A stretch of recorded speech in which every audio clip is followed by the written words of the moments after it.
Welcome to all. When we frame a curriculum, if it is of utmost proper and very good manner also, if that type of curriculum is not transacted properly, that curriculum development is a waste. In today's session, we will discuss about curriculum transaction. This topic is part of MES 006 Managing Teaching Learning. What do we mean by curriculum transaction? Transacting a curriculum in the real context. That means we frame the curriculum, and the curriculum what we frame is transacting in the teaching learning process. So here the transaction of curriculum, it means in other way we can tell that it is the management of curriculum. This curriculum transaction, the term managing teaching learning and teacher as a manager, it was put forward by I.K. Davis. So here we can see that a teacher is considered as a manager. What are the duties of a manager? That the manager has to plan, control, design everything. So here a teacher is considered as a manager, and there are several steps in curriculum transaction. Let us discuss what are the different steps in curriculum transaction. The first one, planning, next organizing, next administering, then guiding, and then the last one, that is controlling. So these are the various steps of curriculum transaction. Let us have a look on each step. First one, planning. So here the planning means we have to plan any concept or what type of course we have to select. That thing we have to plan. That is an important thing in curriculum transaction.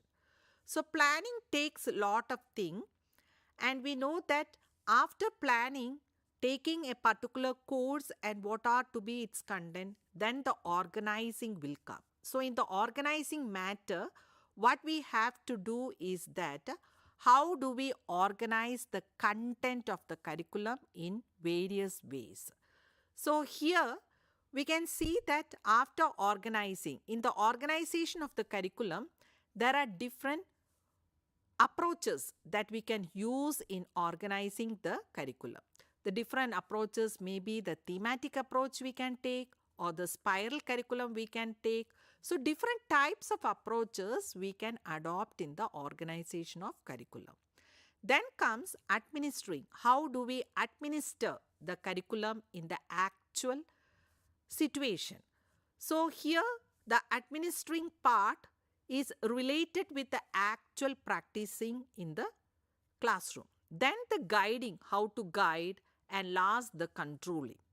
So when we look at the teaching learning process, we can see that there are various phases of teaching learning process, and this curriculum has to be planned in such a way that it should be in a proper manner in each steps of curriculum. Next, we will discuss about the basis of curriculum. When we look at the basis of curriculum transaction, we can see there are varieties of things are coming under the basis of curriculum transaction. The first one, the social philosophy of the society. Second one, national or local needs. Third one, nature of course of study. Next, type of examination system. Then form of the content, theory and assumptions of human organization. Next, growth and developmental stage of students. Then recommendations of National Commissions of Education. Let us discuss one by one what is coming under each aspect. So here we can see that the social philosophy of the society. We know that the curriculum usually reflects the nature of society. So every society has its own needs and demands, and it reflects the philosophy of the society. And coming to the next part, we can see the other factors such as the nature of the course of study. So each course has different needs and nature, and according to the nature of the course and the demand of the course, that is an important thing, the market demand, and based on that only we have developed the curriculum. Then what type of examination should be conducted based on that type of course. And the next one, we can see that the developmentally and for each child, the developmental needs are different for each stage. So we can say that the curriculum should be stage specific and age specific. For every child, for different ages, the needs may be different. For different stages, the developmental needs may be different. So based on that, we should frame the curriculum. Then the growth and the developmental stage of the students is also important. And next we can see that what type of theoretical underpinnings are there for the framing of curriculum. For every curriculum, there may be different kinds of theories that are important. So the theoretical underpinnings are coming under the curriculum development. And the next part, what we can see is the recommendations of the national commissions or committees. For example, if we take NEP 2020, there we can see what are the things that the policy is speaking about the school education, the higher education, all those things are coming under, should be reflected when we develop a curriculum. So these all things are coming under the development of curriculum. Next one, what we can see is that creating an effective environment. So here there comes two components, that is classroom climate and layout of the classroom along with the learning resources. So first let me discuss about the classroom climate. What should be the climate of the classroom? So when we think about the climate of the classroom, we can say that it should be conducive to the varying needs of learner. So a favorable climate of classroom is very much needed. For creating the conducive climate or an effective climate learning environment in a classroom, the teacher has to concentrate on various aspects. As well as the second component, the layout of the learning resources, what type of resources we have to use. With the introduction of the ICT, we know that we have a varied and large resources that can be used and utilized in classroom. So here, the next part, that what are the guidelines for conducive environment, that is for an effective environment. So here, the build the classroom trust behavior and allow constructive delivery to continue the unhampered thing. So there we can see that the constructive activity should be allowed in the classroom and encourage learners to make choices and take risks and give non-verbal signals and keep learners involved by holding them accountable for their work, provide learners access to learning resources, and arrangement of the classroom is also important, and then demand functional furniture and equipment and watch for effectiveness of the overall environment in the classroom. So here we have discussed various points what is needed for an effective classroom environment. So when we discuss some of the important things that every teacher should take care is that building a good classroom environment. For that trust between the teacher and the students is very much important. And next one, what we can see is that the engagement of the learners in the classroom is an important part so that the indiscipline aspect can be controlled. So here we can see that the learner should be engaged in varied types of activities where the learner will get an opportunity to mingle with each other and to communicate with each other, and they can understand others' opinion also. And the seating arrangement of the classroom. How do we make the classroom lively? Whether it is in the vertical or horizontal way, where it denotes that the teacher is the dominant person in the classroom, or are we able to arrange the seating arrangement in a way that the learners can interact with each other? For that purpose, what is important is that we can make that group discussion format, the table arrangement in a circle way, so that the learners can interact with each other. So some of the things we have seen. And the next part, that is the techniques and format of lesson planning. So the important thing for a teacher is the preparation of the lesson planning, and there includes the lesson objectives, introduction section, development section, and closing section. Let us discuss each section wise. So for every lesson plan, we know that there are the general objectives and the specific objectives. So in short, when we quote Bosing's definition of lesson planning, we can state that it is a plan of action. What type of action is taking place? It is taking place in the real classroom situation. So this lesson objectives is an important part.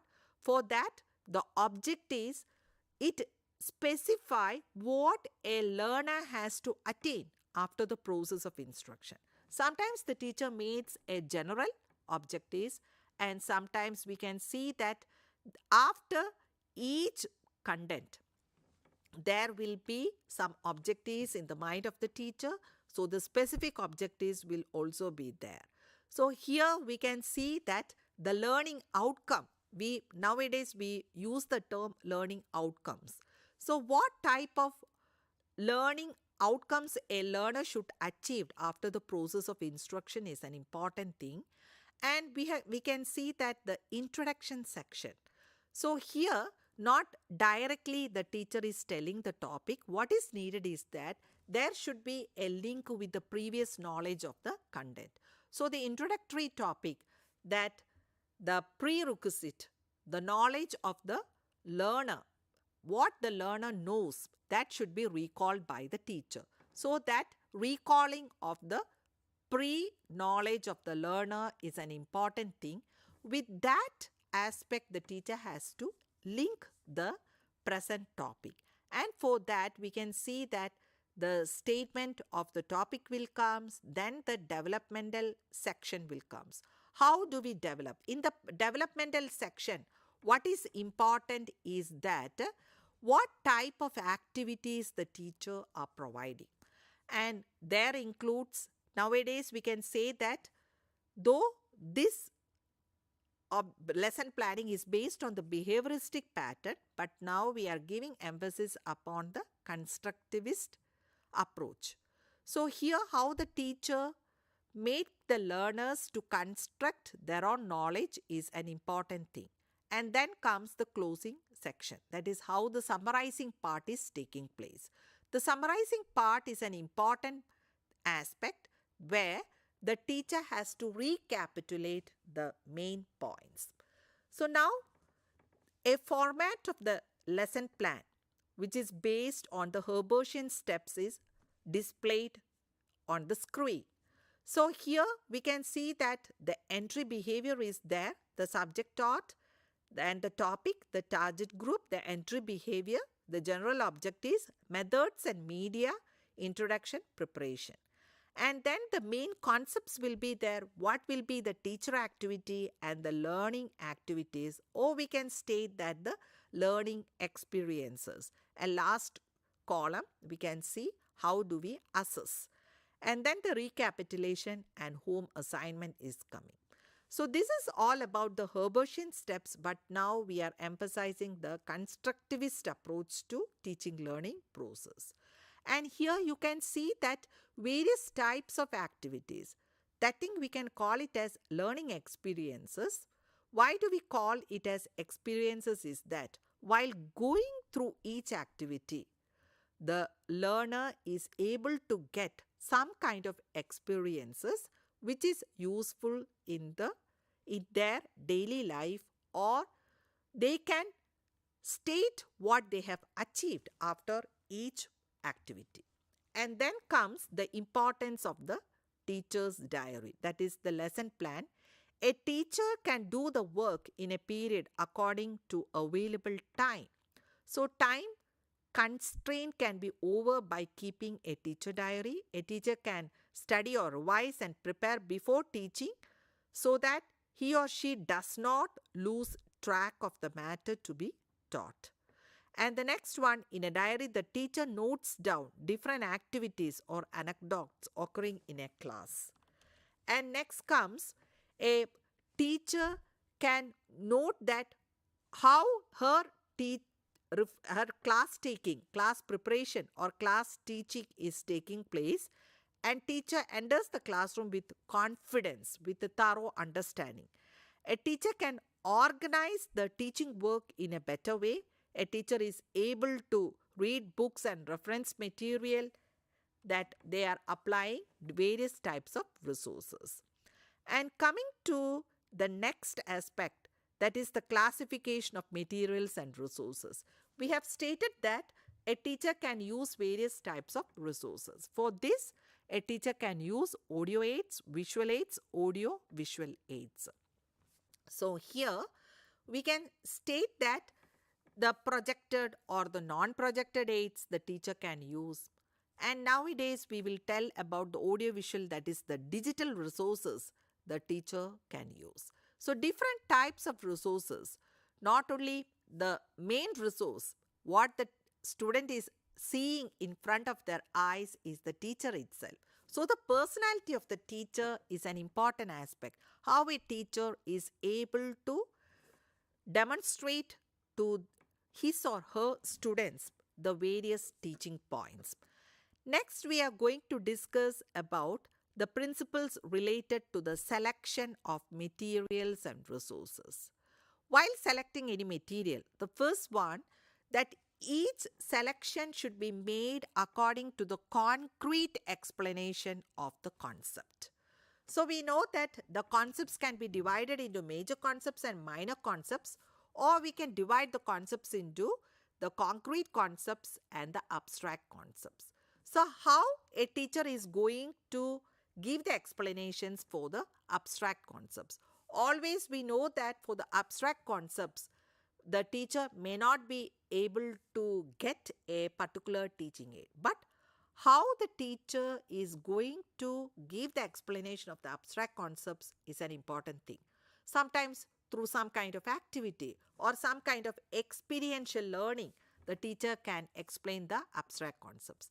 Next one, use teaching learning aids that are for teaching the particular concepts. It should not deviate from the concepts. Next, an abstract concept can be related to concrete, relevant, and best aids are those that promote taking the steps appropriate to the type of objective sought.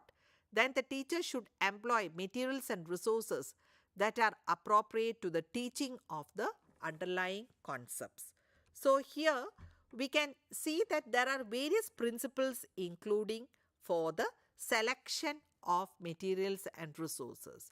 When we think of the other principles, we can see that when a concept of the coordination of movements in a skill to be taught, a movie in slow motion frequently serves best. Next one, the age used for the teaching of the habit should be appropriate for the teaching of concepts. The use of printed material will only be meaningful to the extent that it recalls concepts associated with the printed books. So we can see that there are different principles that the teacher has to keep in mind while selecting materials and resources. So without a meaningful linkage between the concepts and the teaching aids, that selection will not be appropriate. There should be a meaningful linkage between the concepts and the teaching aids or the resources. And next we are going to discuss about the actual classroom teaching. What is happening in the actual classroom? In this context, we have to concentrate on two important things, that is observing classroom teaching and teaching style and behavior. So, when we look at the pre-service teacher training program, we are sending the learners for observation of the actual classroom teaching. What they are observing? They are observing the classes taken by the skilled teachers, how they are teaching. And next one, the teaching style and behavior of the teachers. This is an important thing. What is the teaching styles of each teacher? When we think of the teaching styles, we can see that whether a teacher is a democratic teacher or an autocratic teacher or an authoritative teacher. So different styles are there for a teacher that is adopted in the classroom. And when we look at the actual classroom teaching, what we can see that the teaching takes place in three phases. We can say that it has classified it as pre-active phase, the during active phase and the post-active phase. So let us see what are the different phases of teaching. The first one, the pre-active phase. What is happening in the pre-active phase is that in the pre-active phase, the teacher is selecting the content, what type of activity should be there, what type of teaching aid should be there. All these things are considered in the pre-active phase. And during the active phase, what is happening? How the selected things are going to implement in the real classroom situation. And then comes the post-active phase, that how the teacher is doing the reflection on her own activity, on her own teaching styles. All these things are important, and what type of assignments are giving in the classroom. That is also an important aspect. And next we are going to discuss about the desirable behaviors in teaching. And here I am quoting the desirable behaviors put forward by N.L. Gage.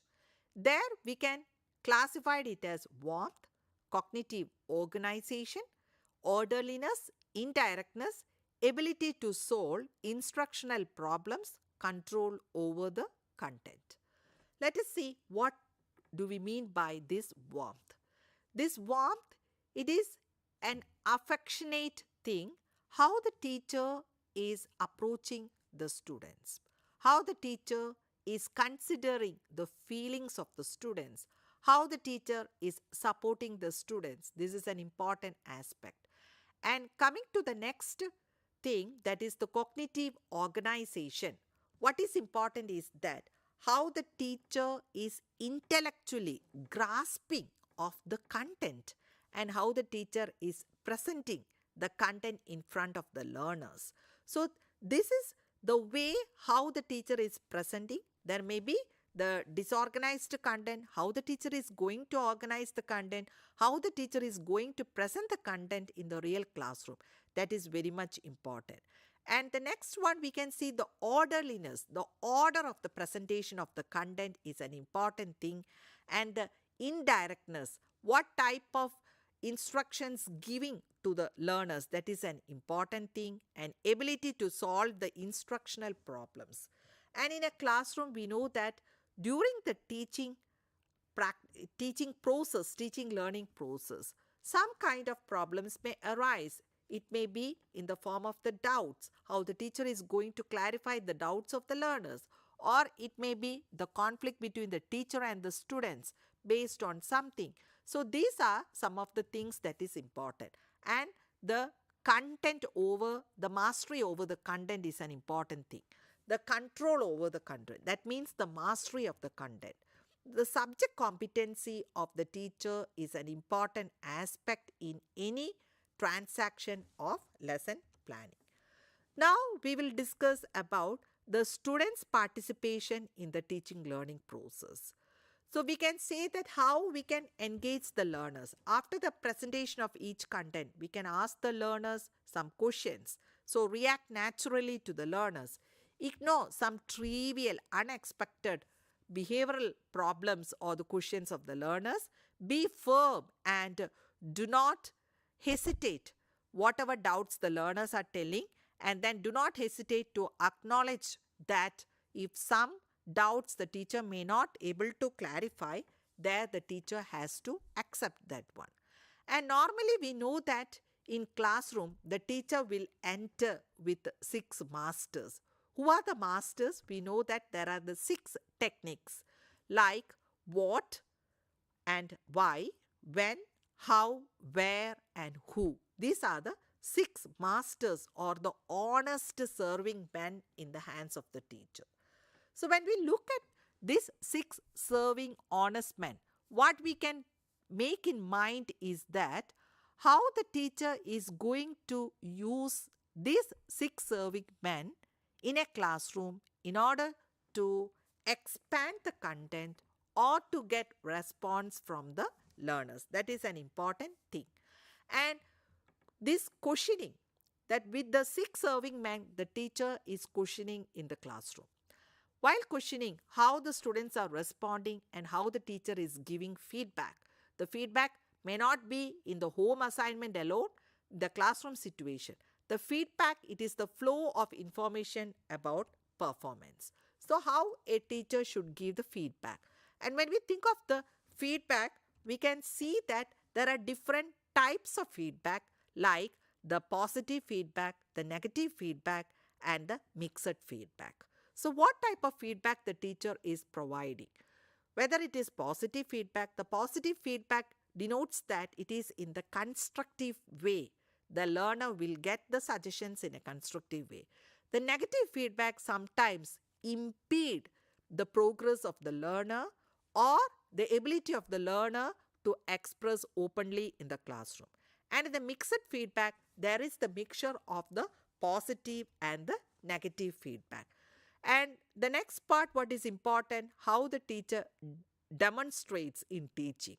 So this demonstration part, that select the learning task which requires demonstration, spell out specific objectives, spell out the instruction is important, identify the appropriate learning resources, put questions in front of the class, provide opportunity for post demonstration and then repeat a demonstration by a learner and evaluate the process of demonstration also. Then we can see that effective guidance should be provided for the classroom practices. For that, the teacher should stimulate the professional growth, selection and revision of objectives of education, development of materials and instruction, development of better and more effective methods of teaching, evaluation of instruction, aiding the novice teacher to become an effective teacher, distributing and allocating work to teachers. So here in curriculum transaction, what all things we have discussed is that what do we mean by curriculum transaction, how the teacher can be considered as a manager, what are the basis of the development of curriculum, and how the teacher should select the each resources and what type of feedback a teacher has to use, and how the teacher has to develop or to be guiding to become an effective teacher. Hope that you might have enjoyed to become an effective teacher. Thank you.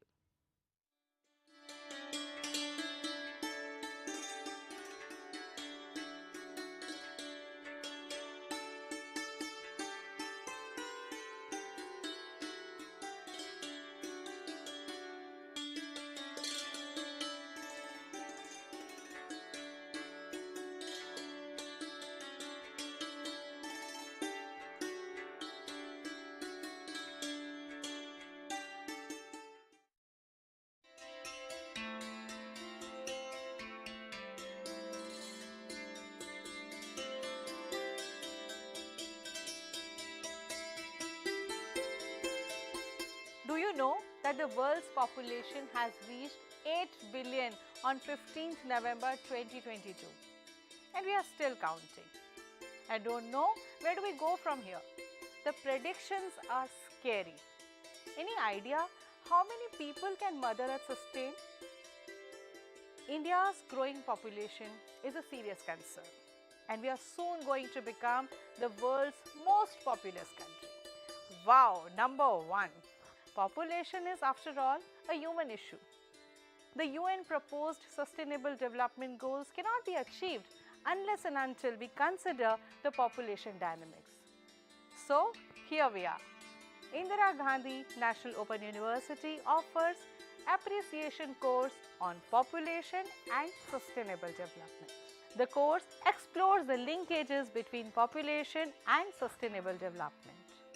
In this course, there are diverse issues related to population, environmental safety, livelihoods, human health, migration, urbanization and much more. The course duration is 3 months, but of course you can complete it within a year. The eligibility of the course is graduation from a recognized university. So, if you are a development professional, working in a government sector, researcher or keen to know more about the population and sustainable development, the course is must for you. Hurry up and join this course so that we are able to convert population into demographic dividend and not convert it into demographic disaster. For more information, visit www.ignou.ac.in. Thank you.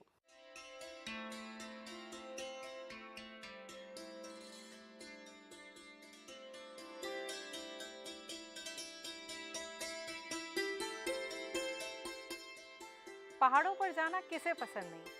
इस तरह के पहाड़ तो आपने देखे ही होंगे। चलिए, आज आपको विशेष प्रकार के पहाड़ों की सैर कराते हैं। ये हैं कूड़े के पहाड़, जिनके बोझ तले दुनिया दबी जा रही है।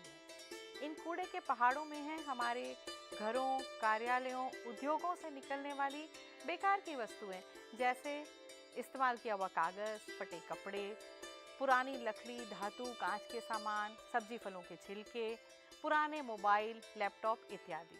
कूड़े के ये पहाड़ न केवल शहरों में बल्कि गांव में भी पाए जाते हैं। अपशिष्ट की बढ़ती हुई मात्रा और इसकी विषैली प्रकृति हमारे पर्यावरण और स्वास्थ्य को नुकसान पहुंचाती है। कभी सोचा है इसका निपटान कैसे होता है या क्या होता है इन कूड़े के पहाड़ों का? कैसे हम इस समस्या से छुटकारा पा सकते हैं? इन सभी प्रश्नों का उत्तर देने के लिए इंदिरा गांधी राष्ट्रीय मुक्त विश्वविद्यालय अपशिष्ट प्रबंधन में प्रमाण पत्र कार्यक्रम प्रस्तुत करता है। यदि आप नगर निगम में कार्यरत हैं, सैनिटरी इंस्पेक्टर हैं, अपशिष्ट प्रबंधक हैं या अपशिष्ट से जुड़ी हुई परामर्श सेवाएं, अनुसंधान या विकास कार्य करते हैं, तो ये कार्यक्रम आपके लिए सर्वोत्तम है। कार्यक्रम की न्यूनतम योग्यता है 12वीं उत्तीर्ण और इसे 6 महीने में पूरा किया जा सकता है या अधिक से अधिक आप इसे 2 साल के अंतराल पर भी पूरा कर सकते हैं। कार्यक्रम में शामिल है स्वशिक्षण पाठ्यक्रम सामग्री, ऑडियो वीडियो संसाधन और विभिन्न माध्यमों से शिक्षण की सुविधा। तो फिर देर किस बात की? चलिए समस्या का नहीं, समाधान का हिस्सा बनिए।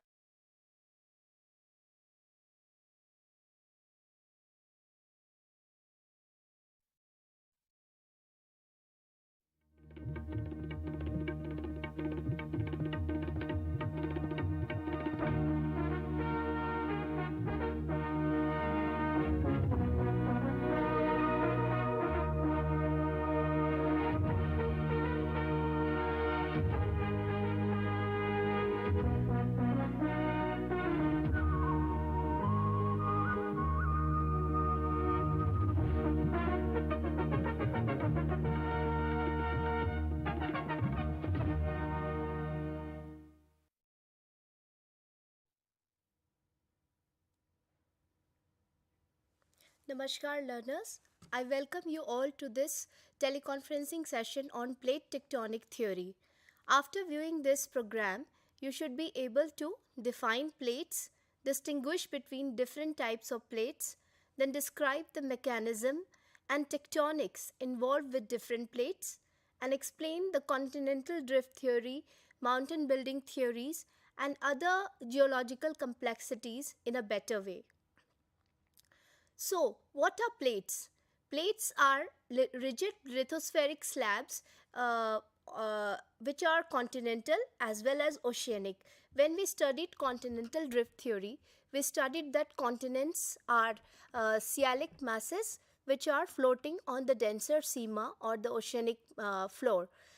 But in this case, we say that plates are continents are not in motion, but plates are in motion, and plates can be continental masses, which are oceanic, and the oceanic crust, which is the seama, and the upper portion of mantle.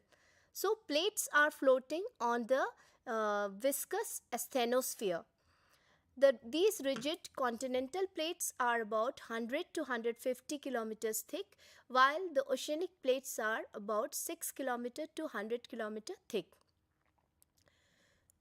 Now, this plate tectonic theory is a comprehensive theory, and it came in with the combined effort of various scientists, geophysicists, and it came during 1960s, and it is a very good theory which explains all the theories, all the geological complexities of the earth, like continental drift theory, mountain building theory, folding and faulting, volcanicity, seismic events, etc.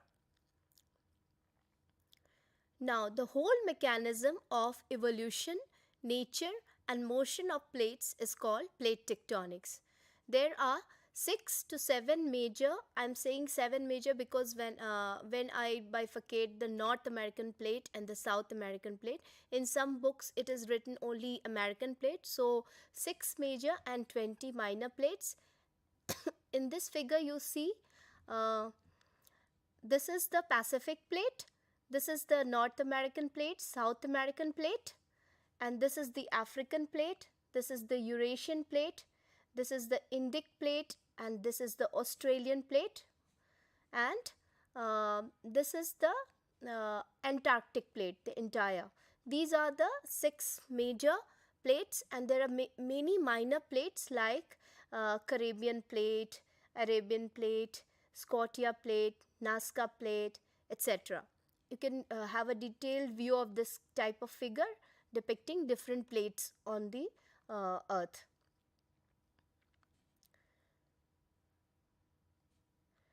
Now, when we study plate, we studied the different types of plate boundaries. Now you see, when the plates are, there are 3 types of plate boundaries based on the motion of the plates. When the plates are moving away from each other, it is called diverging plate boundary, and it is called constructive because when suppose these are 2 plates and these are moving away from each other, then what happens that the molten magma comes and solidifies between the margins of these plates, and there is a kind of accretion or addition of crust along the margins of these diverging plate boundaries. So this is called constructive plate boundary, just because there is accretion of crust or addition of crust, and so diverging plate boundaries are constructive plate boundaries. Now there is another type of plate which is called converging plate boundary, and when the plates are moving towards each other, like if these are 2 plates and they are moving towards each other, then there is some sort of consumption along the boundaries of these type of plates, because the denser plate gets subducted and the lighter plate gets lifted, and the edges of this lighter or less denser plate is squeezed and folded in the form of fold mountains. When we studied mountain building theory of Kober and Holmes, we also studied this kind of movement, plate movement. In that case, the terminology was not plate, it was called four lands in case of Kober, and in case of plate tectonic theory, we are using the term as plates. And the third type of plate is conservative plate margin, where there is neither addition nor destruction of the crust along the boundaries of these 2 plates, where the plates are just moving slide past each other. You see, if these are 2 plates, they are just moving slide past each other. They are neither moving apart, neither coming together or converging. So these are just moving slide past each other. A kind of shearing stress is generated between these two plates, and this is why this is called conservative plates, and there is greater frequency of earthquakes along these plates. And when I say diverging plates, then there is greater frequency of volcanism along these plates, because the plates are moving away and the magma or the molten material is coming and solidifying along these plate boundaries. So there is greater frequency of volcanism along the diverging plates, and along the converging plates there is greater frequency of mountain building. So when we studied Kober's theory of mountain building, Holmes' theory of mountain building, I was saying that we will take up this plate tectonic theory and will study in detail the mountain building process along the converging plate boundaries or destructive plate boundaries. Now let me explain first the diverging plate boundaries. These are two plates in this slide you can see, and these are diverging, and the hot molten magma matter is coming, and these are solidifying, and as I told you, these are this is a case of constructive plate boundary, and the plates on both sides are continental plates, so it is continental cum continental conservative example of this type. And now this is again diverging plate boundary, but the both plates involved in this case is oceanic plate. These are both the oceanic plates, and you can see all along the Atlantic Ocean, the mid-oceanic ridges you can see. Let me show you with the help of this figure. This is the Atlantic Ocean, and all along the Atlantic Ocean you see these are the mid-oceanic ridges or the permanent upwelling zones. These are diverging plate boundaries. The arrows are shown in opposite direction, that is the plate motions are away from each other, so the plates are diverging, and these are permanent upwelling zones along these, and the mid-oceanic ridges have formed in this way. You can see along the Indian Ocean also the mid-oceanic ridges have been formed. Both plates are diverging along Atlantic Ocean, then along Pacific Ocean. There is no mid-oceanic ridges, but there are different examples of along Pacific Ocean. Mostly these are the converging plate boundaries, and I'll show you in the in this session also how these are behaving.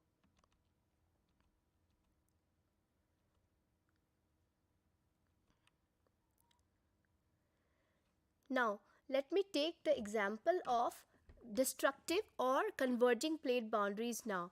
Now, in this figure, you can see both the sides are continental plates, and these are converging towards each other or moving towards each other. So, what happens that the denser plate amongst these two of 1 degree centigrade per 32 meters as we go below the surface of Earth. So, as the temperature increases at this stage, this crustal part melts.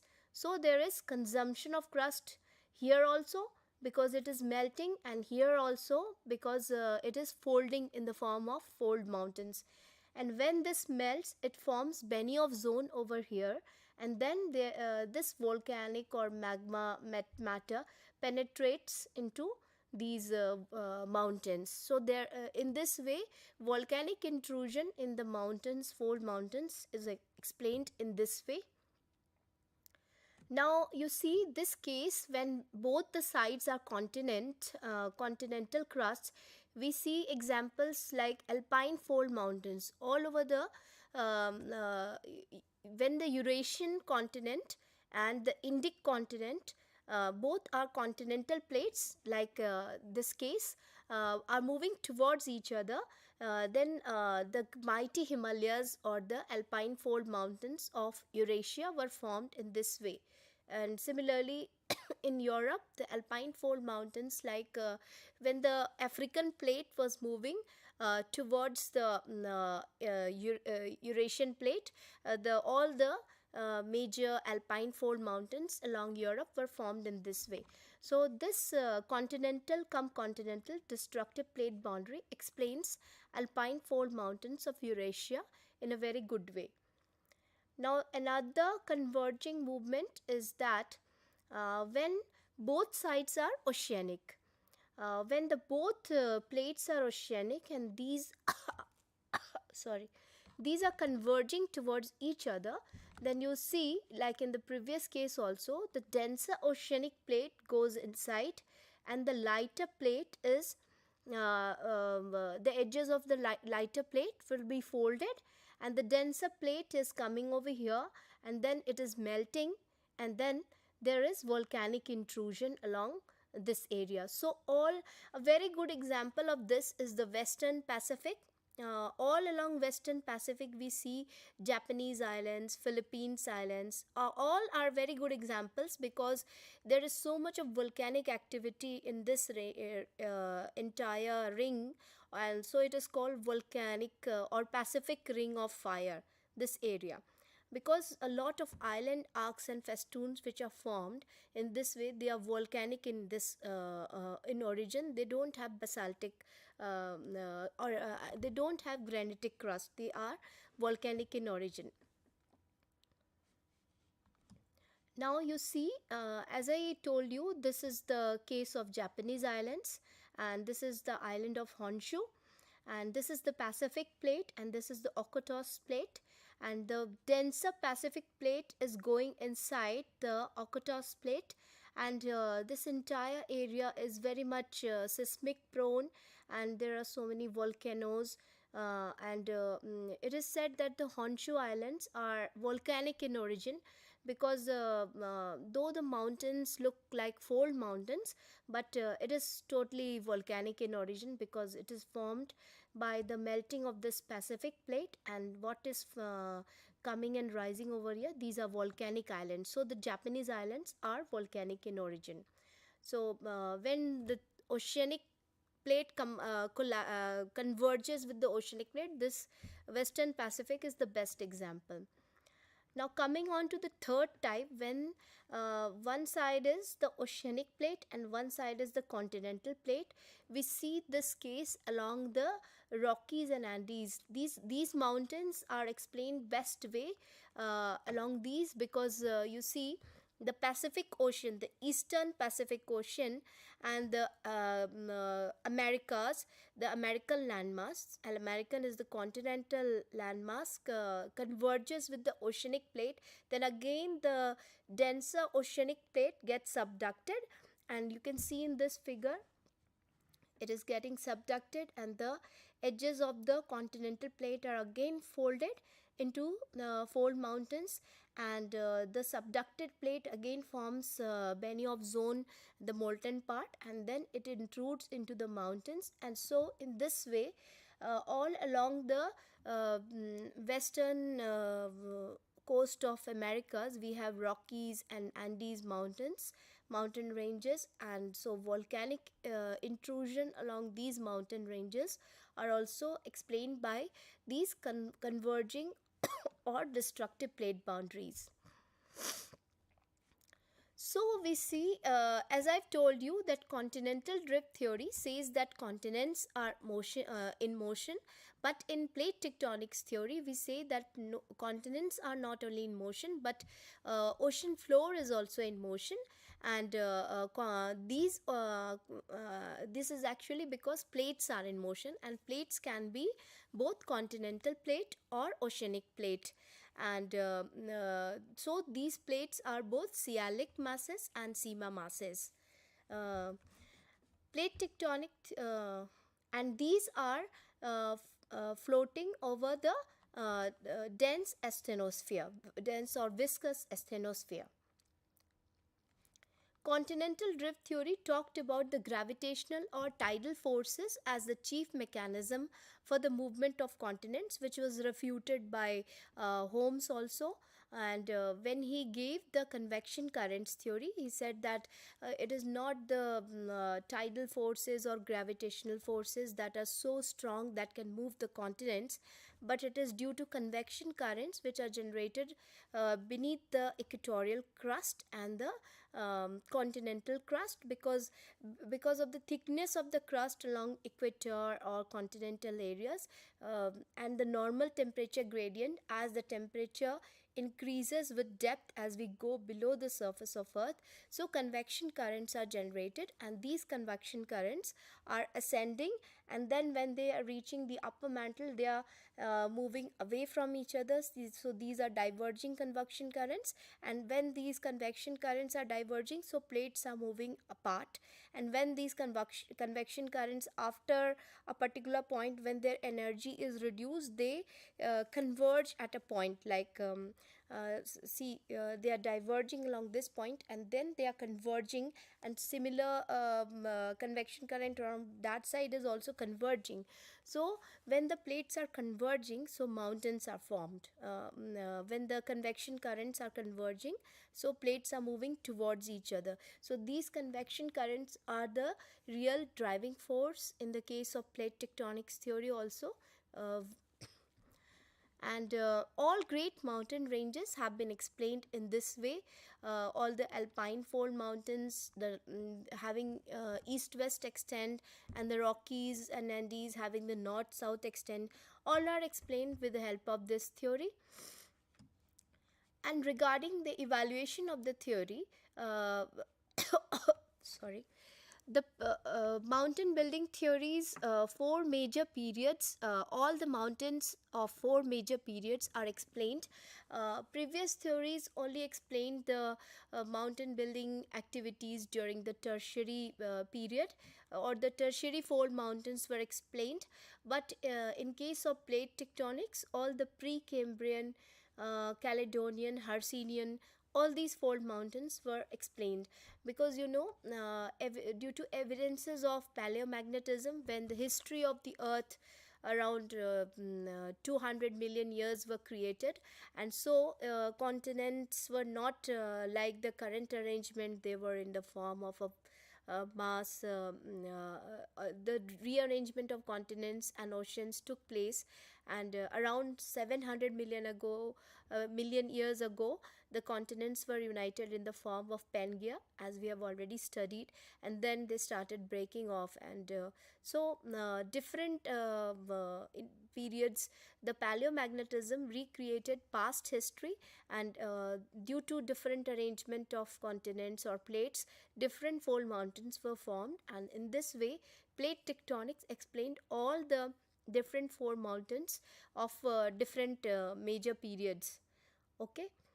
So in this video program, we have studied what is plates, and how there are different types of plate movements and plate boundaries, like converging, diverging, conservative plate boundaries, and what are the landforms and features associated with these boundaries. And we have also studied how plate tectonics augments continental rift theory and mountain building theories of Kober and Holmes, and so it provides a valid explanation of all the major geological processes, like continental drift theory, mountain building theory, folding, faulting, seismicity, and volcanic intrusion in the mountains. Thank you.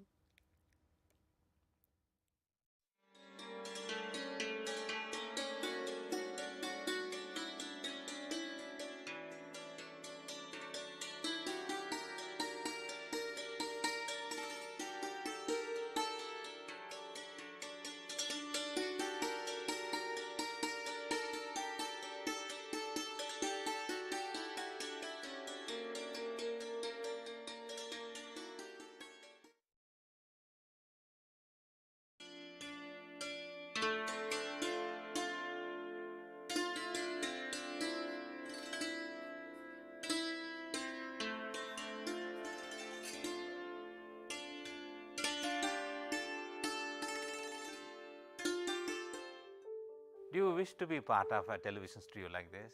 or any other media system, or already part of any media system, want to enhance a new set of skills? Welcome to School of Journalism and New Media Studies. Here in the School of Journalism and New Media Studies, we are offering program for all set of people to learn and enhance their media skills.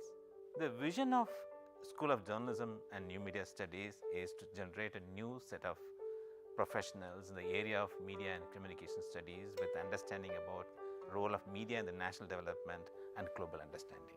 We offer innovative programs in the field of journalism and mass communication that sets the benchmark of high quality learning and teaching process at the national level. We offer these programs across the country with the help of our regional network as well as study center. Same manner, many of our programs are offered through online mode with a sophisticated learning management system. SOGNMS offers programs from PhD in journalism and mass communication till certificate level. We have masters in journalism and mass communication. The eligibility is a bachelor's degree, and we are introducing this program in 3 languages: Hindi, Tamil and English. Students from national and international students can join either through online mode as well as in the distance mode. We have 4 postgraduate diploma programs, specialized areas in the field of development communication, digital media, electronic media and journalism and mass communication program. And all these 4 programs are available in distance mode. 2 programs are available in online mode, development communication and digital media. And we have specialized certificate program in community radio. IGNOU employs various media and communication tools for better teaching and learning process. School of Journalism and New Media Studies utilizes this media system for delivering all our programs. Come and join with us for exploring a new career and enhance your media skills.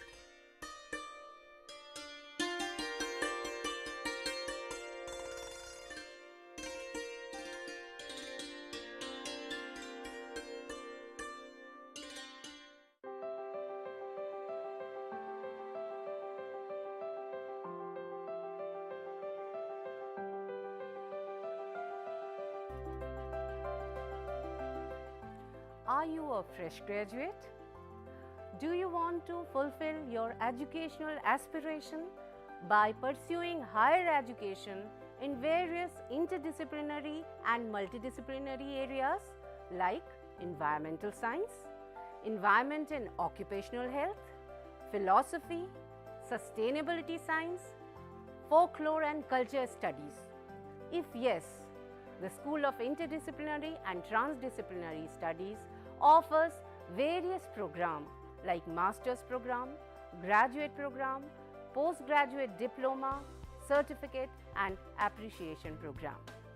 The school offers 5 Master's Program: Master of Science, Environmental Science. The eligibility criteria for MSc Environmental Science is Graduate in Science, BTech, BE, Agriculture Graduate, Forestry Graduate and Veterinary Graduate. School also offers Masters in Environment and Occupational Health, Masters in Sustainability Science, Masters in Philosophy and Masters in Folklore and Culture Studies. The eligibility criteria for these 4 Masters program is graduate in any discipline. School also offers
Dear learners, Welcome to interactive teleconferencing session. In this session, we will discuss about disaster and development. This topic comes under the BPAG 171 disaster management. So, in the topic itself, you should know that what do you mean by disaster and development. In this session, we will answer about how whether the disaster leads to development or whether the development leads to the disaster. So before beginning, we all know that in earlier time, that natural disaster, we always used to say natural disaster as an act of God, and it's a beyond human control. And when the disaster happens, it used to cause death and damage to the property and revenue losses also. In recent Turkey earthquake, you can see that how the housing, infrastructure got damaged. So there was so always the that natural or man-made disaster, it is an unwanted guest, we always used to say. Some earlier we used to say it is an act of God beyond the control. If you look into that closely, there is a close link between disaster and development, because disaster creates destruction and obstructing development initiative. On the other hand, it gives rise to development opportunity. Like for example, if you look into that coastal areas, when the coastal areas, earlier people used to live in the thatched house, and that very they used to live in the very vulnerable areas, and they doesn't have a proper frontier also. Now the slowly, that development opportunity has come, that they have started constructing in a proper housing system, cement, and proper roof and all. Based on the development activity, the that vulnerability of disaster has been reduced a lot. So this was used to say that sometime disaster used to give rise to development opportunities as well. Why we have to construct and all, why we have to improve the development activities and all. Like for example, there was an old saying is there, that is that an ounce of prevention is with a worth a proud of cure. We always used to say prevention is better than cure. So prevention is possible only when we have a mitigation aspect interested in the development planning process and all. So when you are when you are constructing a house, or when you are developing infrastructure, and when you are doing constructing new thing, you always keep in mind that you need to proper planning must be incorporated in the construction activity. Then only that development will reduce the impact of disaster. You all know that disaster result in disruption of your normal life. It used to bring enormous suffering. It used to bring loss of life and property.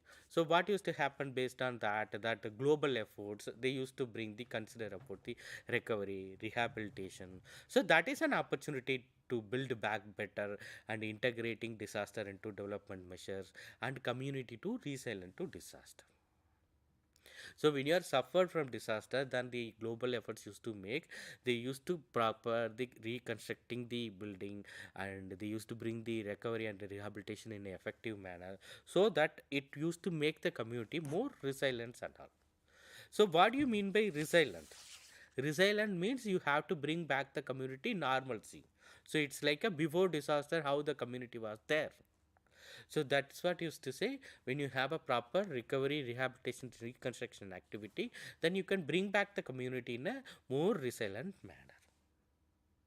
So in that manner, now we are going to look into that, how the relationship, what are the interrelationship between the disaster and the development. Initiatives of development get destroyed by disaster. At the same time, it produces the opportunity for development. Okay, if you look into that vulnerability perspective, both may be increased, but at the same time, if you have a proper strategies, then you can decrease the vulnerability also. Traditional approach, as I already mentioned, that natural disaster as an act of God and beyond control, and it used to have property and revenue also. But in the past, most of the development plans were considered without considering the impact of disaster, and without taking the community viewpoints and plans and reconsideration. Like for example, if you look into that earlier days, so do you think that whether you have constructed a house with the proper approval from the municipality or panchayat or municipal corporation? No, it's not like that. But in the event of a disaster, after that, like for example, what they used to do, they have started giving more importance to the community viewpoints, and they are giving more importance to plans, and they have given more importance to how to consideration and also. So, if you keeping with the mainstreaming disaster reduction and sustainable development, a package of resilience building plans, and it would be bring a better result, minimize, and you can't completely avoid losses. For example, mainstreaming disaster reduction and sustainable development. So, what do you mean by mainstreaming disaster risk reduction? Before 1990s, the disaster management means we used to manage the disaster. Once the disaster happened, the government used to provide the relief package, relief material, and they used to distribute the food material. These are the things that is like completely managed. So after that, they have introduced the disaster management cycle. They have concentrated focusing more on the prevention activities. So if you have a proper prevention, then that that losses of disaster is very less. And also in the way mainstreaming disaster risk reduction, instead of managing disaster, you just reduce the risk. Okay, you can't completely avoid the disaster, but you can minimize the risk reduction. So like for example, if you implement any program, so you just see the component of disasters and all, so you just incorporate everything also. That's what used to say mainstreaming disaster risk reduction and the sustainable development. Sustainable development is a very hot topic, as you all know that it should not affect the future perspectives and all. So, the relationship between the disaster and the development indicating following themes. One is that vulnerability may increase due to development initiatives, and development initiative may decrease vulnerability. For development initiative, disaster as an opportunity. The first one is that vulnerability may increase, uh, like development programs can increase vulnerability. How come the development programs increase the vulnerability and all? The population without the development initiatives are more exposed to natural hazards and other calamities. Like when you are living in your that coastal areas, if you doesn't have any proper cyclone shelter, if you don't have proper housing infrastructure, if you doesn't have a proper lifeline structure, then what will happen? It more exposed to the natural hazards and at the calamities. At the same time, however, if you look into that, it might, this development initiative process itself, it increase the vulnerability of the same disaster. Like for example, it's all related with it. Like a disaster management, you can't look into the in a geographical perspective or geological perspective or scientific perspective. It always linked with the poverty, marginalization, overpopulation and vulnerability. So by and large, poverty give rise to vulnerability and all. So what do you mean by think that vulnerability and all? Like for example, if you look into that, that if you're in an urban area, every day the migration would be happening. People living in the slum areas, they doesn't have a proper water facility, they doesn't have water proper infrastructure facility. So it may, these are the things are vulnerable only. More and more, what used to happen that poor people used to stay in the slopes, in that these kind of a slope prone to landslide areas, and in some time people used to live in the flood prone areas and marginal agricultural land. In the poorer country, mostly like to have a dangerous building stock. Often they doesn't have insufficient resources to enforce it, appropriate building codes, structural design and quality control due to lack of education and public awareness. As you all know that recent, if you look into the recent Turkey incident, that Turkey is one of the developed country only. Even though that sometimes you can't avoid it also. They haven't followed the proper construction plan, or somehow if you have a proper construction plan, you may reduce the losses of life only. You can't completely avoid the disaster and also you can lack of knowledge. Lack of knowledge, what will happen? Lack of knowledge leads to lack of awareness, and poor education with lack of awareness results into consciousness, which often increases the vulnerable people, may simply unaware the option available to for the vulnerability reduction due to the lack of awareness and the education programs and all. For example, what do you mean by lack of knowledge and lack of awareness and lack of education? The government has made that compulsory. You have to register your plan in your concerned panchayat raj official, panchayat raj municipality or municipal corporation and all. And some people, if you have a, that if they need, like if they want to get a loan, then only they are doing the proper registration and all. Some people are doing without, construction plan and all. So these are the things only. It creates the lack of knowledge, and if you have a lack of knowledge, it used to bring the lack of awareness and also.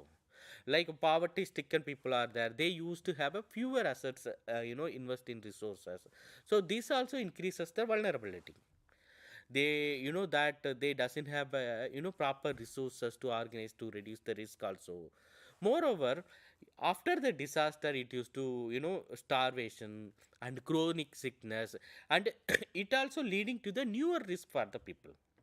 Even though the larger time development usually contribute to this, will decrease the vulnerability natural disaster, but the developmental activity within an area might largely increase the certain certain vulnerability and all. For example, you can take that urban development. Urban development leads to an inflow of comparably low income groups with a large scale settlement on marginal land and high density poor quality housing and all.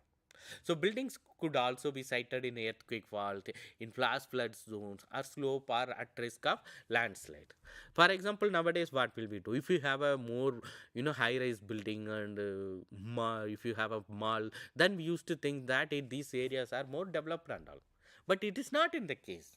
Okay, these kind of urban development, it has what happened. Sometime they used to constructing the houses in the earthquake fault, and they used to construct the house in the flash flood zone or sharp shot tracks and the landslide. So if you take into the example Chennai floods and Kerala floods, these are the, these are the example for the poor planning and all. And another development is the transport and other construction activity. So without awareness about the environment often result in deforestation and increased risk of landslide also.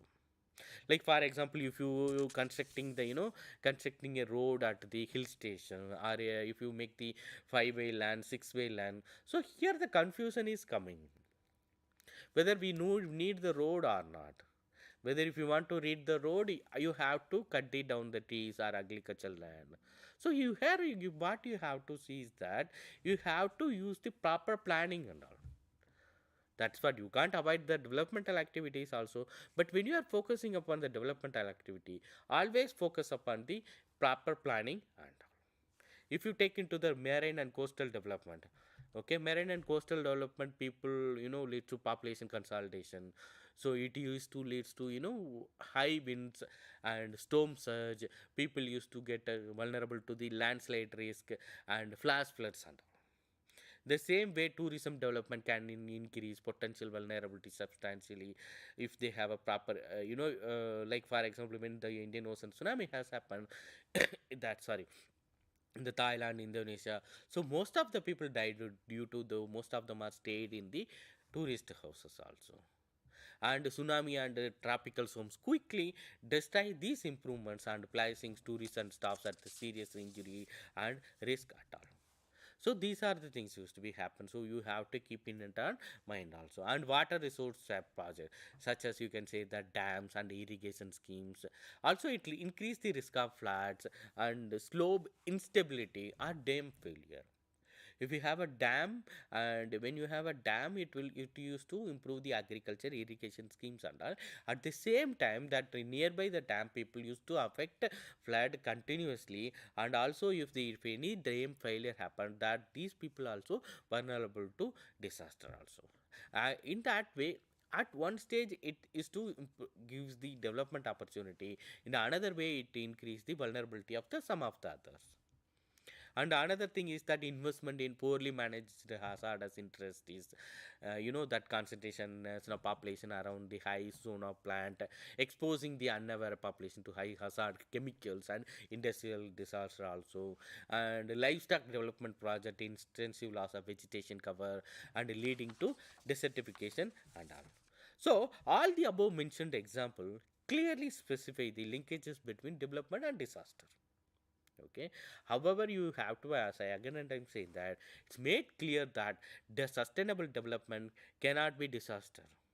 Okay, if when you are making any development activity, it should be a proper planning with a sustainable development. If you have a sustainable development, then it can't be a disaster. When it becomes disaster is that only inconceived planning and mismanagement can take the sorry development disasters. So you always have to be keep in mind that the planning and other activities are done. So another one is that development programs can decrease vulnerability. When compared to development programs, we can say that mitigation is the major component to measure to reduce the impact of any disaster. In the mitigation activity, we can say that two kind of activity. One is the structural mitigation, another one is the non-structural mitigation. The structural measures mitigation, it used to reduce the economic and social impact of disaster hazards, involved the program construction, particularly dams, terracing, wind breaks, hazard resilient building. So these are the comes under the structural mitigation.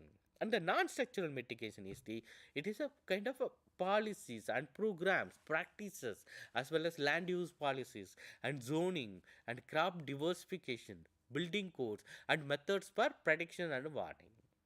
So here you have to see that in the non-structural mission, you can say that we have, as per India, we have a disaster management policy, we have a national disaster management authority oversee disaster management activity, and at the state level we have the state disaster management authority, and we have a district disaster management authority, and we have a land use policies also, zoning system also, crop diversification also, building codes also, and we have a more effective prediction and warning systems also. So these are the comes under the non-structured mitigation. In a wider context, you can say that non-structured mitigation may include like awareness, education, and environmental understanding, community organization, then employment strategies. So these are the comes under the non-structural mitigation. Like for example, if it has been experienced that mitigation is the best effective as a part of long run development program, having hazard reduction strategy into the regular investment project. Okay, first you have, when you are doing the development project, the risk is evaluated continuously and notably with the scenario of the planning and other activities and all. So another one is that disaster as the, we have seen how the vulnerability increase the disaster, and the how the development decrease the disaster. Now we are moving into that. We have to see how the disaster as an opportunity for the development initiatives. Normally, disaster can be carrier of effective development programs. Okay, sorry. The political economic impact of damage and disruption can act as a real incentive for change. Disaster always inspired, many development initiatives, and it used to influence in a number of ways. But in a ways, two aspects are more important. That one is that disaster can highlight particular areas of vulnerability. For example, where huge losses of life have occurred, where the economic damage is disproportionate to the strength of the impact. And another one is that outcome of this usually highlight the general level of underdevelopment also. For a few weeks, for a few weeks or months, the political environment may favor a much higher rate of economic and social change than before in areas such as like a land reform, housing improvements, new job training, and restructuring the economic base. Like for example, but whenever the disaster happens, like if you taken the Buji earthquake, Odisha super cyclone, and tsunami, these are the major disaster happened in India. So after disaster, what happened? They lost the infrastructure, they lost the livelihood. So the government has been given a provider the proper housing improvements, and they have provided the new job training to improve the lifestyle, and they have reconstructed the economic base. Reconstruct the economic base means that they have given a proper employment opportunity, like craft diversification and employment alternation also. So the value of direct international assistance also given after disaster may partially compensate for the economic losses, as the amounts are usually smaller in relation to the total loss. Like if you have any national calamity, if it is a national calamity, that if it is a huge, you may get a direct international assistance, so it may reaches to the people. The initial value of the aid rarely constituted the 10% of the overall loss, and usually it would be a very considerably less only. But to the extent to which development opportunities can be followed after a disaster is usually constrained or influenced by the donor investment policy. And another thing is to say World Bank has been suggested that some kind of a guidelines also. So World Bank has been suggested that the operation must be directed towards the restoration of the assets or opportunity productivity in a long term perspective, not a temporary relief. Okay, they have suggested that operation should be based upon the long term development perspective, not a temporary relief. Temporary relief in the sense immediate, after the immediate disaster they used to provide the food, water, and health and these are the facilities to be temporary relief. So when you are focusing upon the relief and the recovery activity, you have to give the long term development perspective and all, and the perspective of the economic return should be high, and the effects of emergency, okay, you have to focus on, and triggering the emergency also, that low probability of happening soon again. Like for example, yeah, even in the same Turkey earthquake, I think recently again they have felt it the same, tremor and all, and the need for the urgent response should be evident, and you have to give emergency landing is limited cases, effective action can be felt into the 2 to 3 years. And there was a, when you are doing the relief and recovery activity, some prospect for the future reduction in the hazard and all. And another thing is that when you are giving opportunity, development opportunity, or sometime often missed or compromised because excessive focus upon the relief assistance.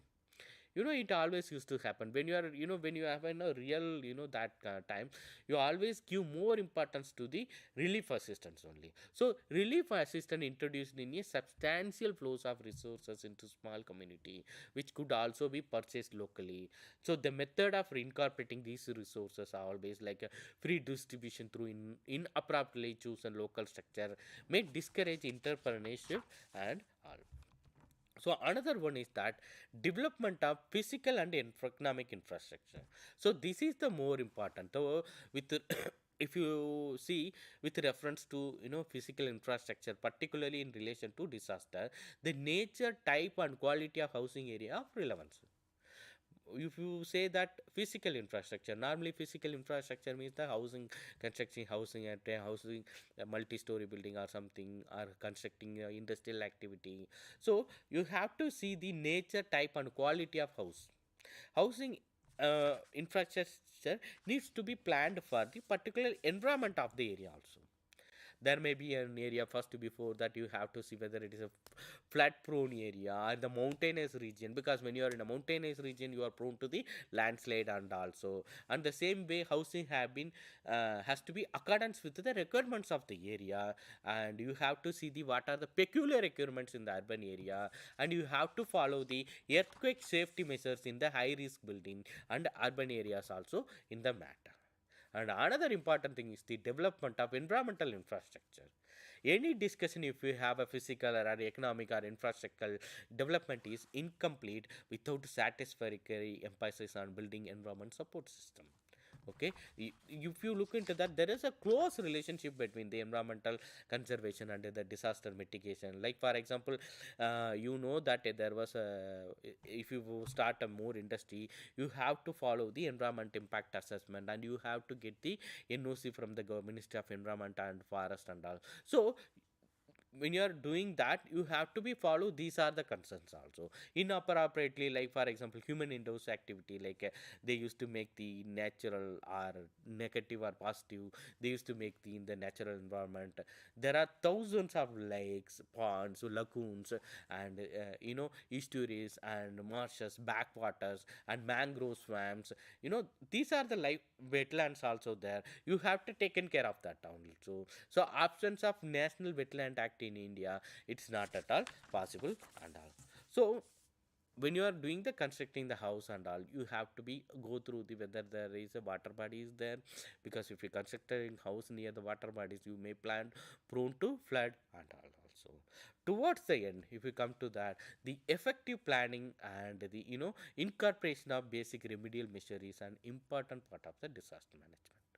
Okay, disaster can hold up by the development by loss of resources, shifting of resources to emergency response, and depressing investment climate, and it used to affecting formal structure also. Sometime what will happen, development increase the vulnerability through dense urban development and development of hazardous site, environmental degradation, technical failures, accidents, imbalance between the natural and social system and all also. So development programs sometimes can reduce the vulnerability through strengthening of the urban utility system, hazard resistant building techniques, institution building, capacitating of local authorities, agriculture and forestry programs and all. So in that, first if you look into that, if you applying your basic knowledge, like when you're the urban utility system, in that you have to get a proper planning from the municipal corporation, and you have to proper fire setting arrangement, and you will have a water facility, you have a proper facility, and you should see the hazard resistant building technique. If you have a multi story building, you should need the proper fire extinguisher. And that institution building means like for example, you need a proper disaster management institution, and you need a policy, and at the same time you have to capacitating the local authorities, and you need a proper agriculture diverse also, and the forest process also.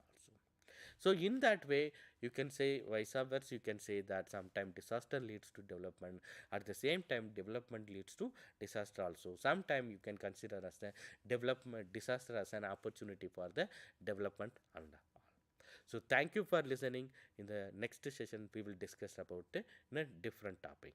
Thanks a lot.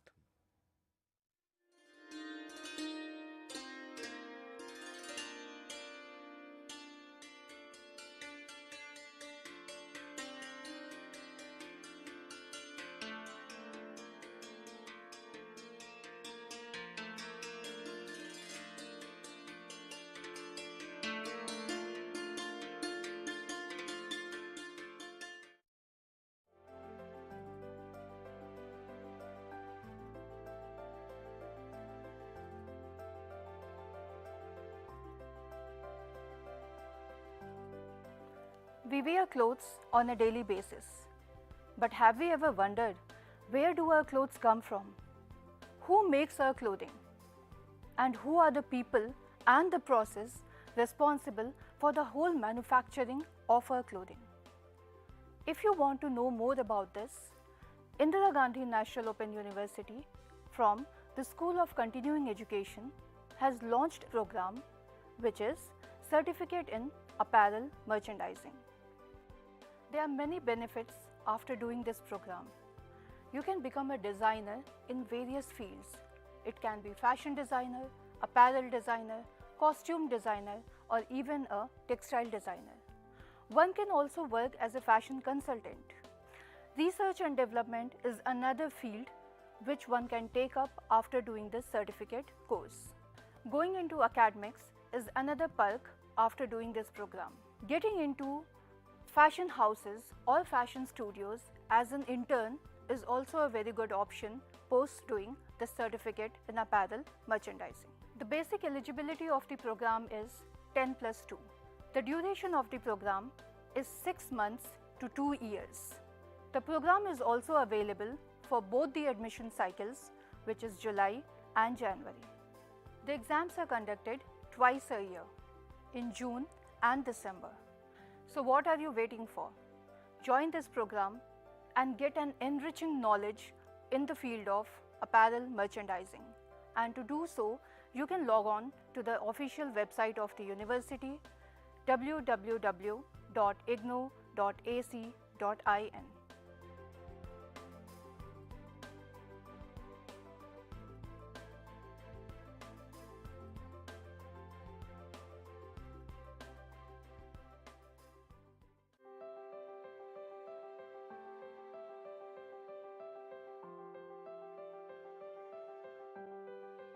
A warm welcome to IGNOU.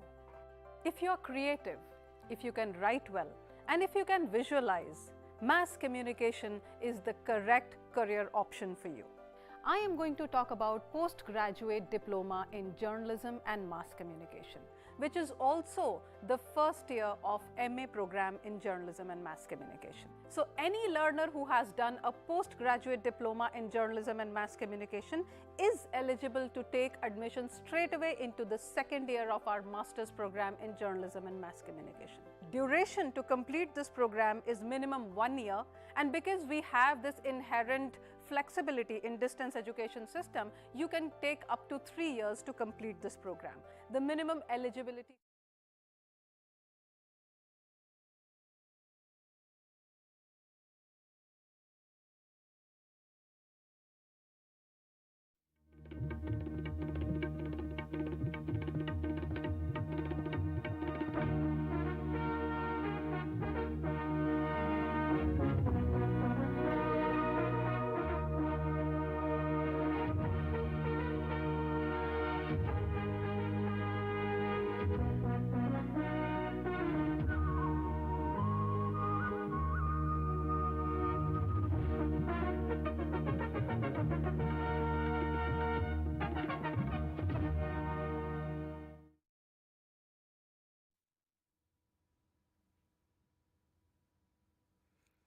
ناظرین،